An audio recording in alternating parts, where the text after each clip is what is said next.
Albany Symphony has presented a series of 5 free day-long festivals, Water Music New York, More Voices.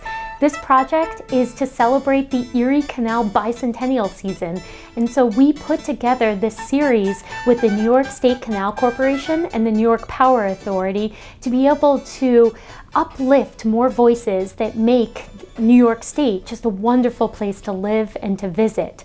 And so as part of this project, we have taken the orchestra on tour all the way across the state to explore all these beautiful pockets alongside the Erie Canal, the Champlain Canal, and the Cayuga Canal.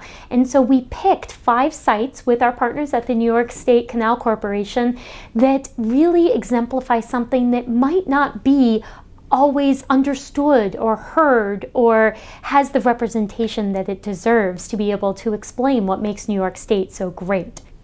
So July 3rd, we were able to experience something new to our area. The Albany Symphony came to Harbor Point as part of the Erie Canal's Bicentennial tour to present the More Voices Water Music Festival.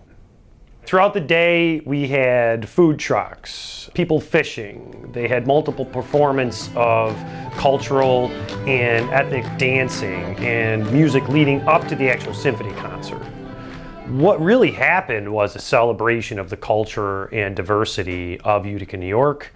That's what the Albany Symphony came here and toured. It wasn't just our food, it was our people. It wasn't just our people, it was their heritage. It was how they came here, whether they were immigrants or refugees, and truly was celebrated through music, ultimately leading up to the symphony performing a piece of music composed specifically for this concert on July 3rd, performed for the first time.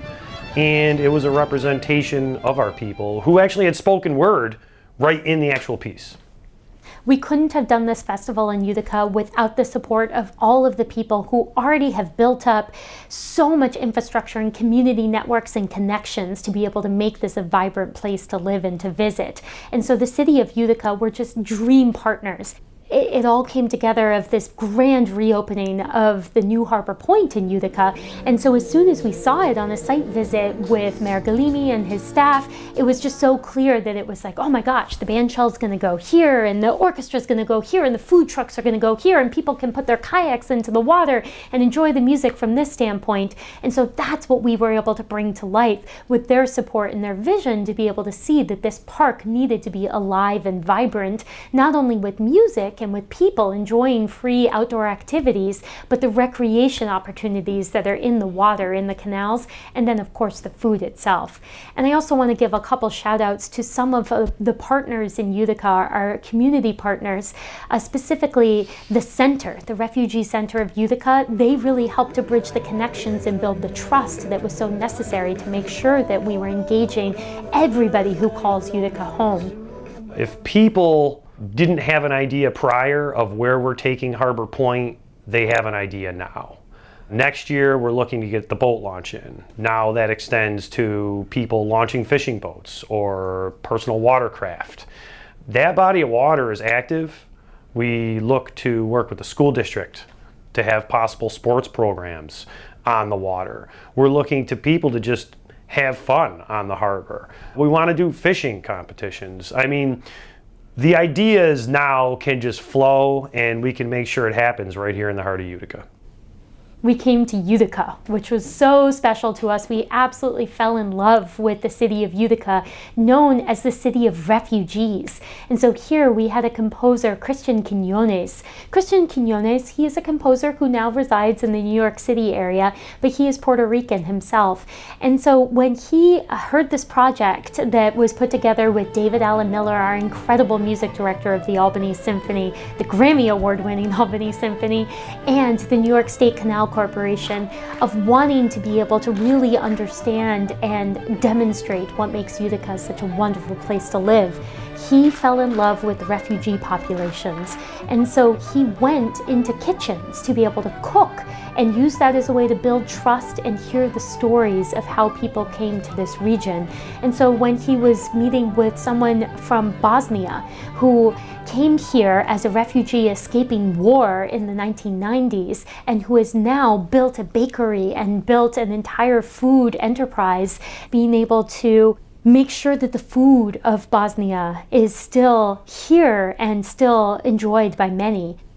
On behalf of David Allen Miller, the music director of the Albany Symphony, and myself, we've just been so honored to get to know New York State through the eyes of the canals, and not only what the canals have represented over the last 200 years, but where it's going into the future. And these festivals and our partnership with the New York State Canal Corporation is really about reimagining that future and inviting people into creating that future and understanding what it means to live in a canal-side community in the future. And so we aren't stopping here. This is part of a multi-year exploration of celebrating the Erie Canal Bicentennial. And so we are coming back to do more free festivals in July of 2026. We'll be announcing the details very soon, where we get to explore even more of these unique canal-side communities and understand the people and the nature and the beauty that makes New York State such a wonderful place to live, the state of the arts and the state of opportunity. And we think that the canals are a big part of that, and that music is something that everybody should be able to enjoy in these free, safe, exciting settings.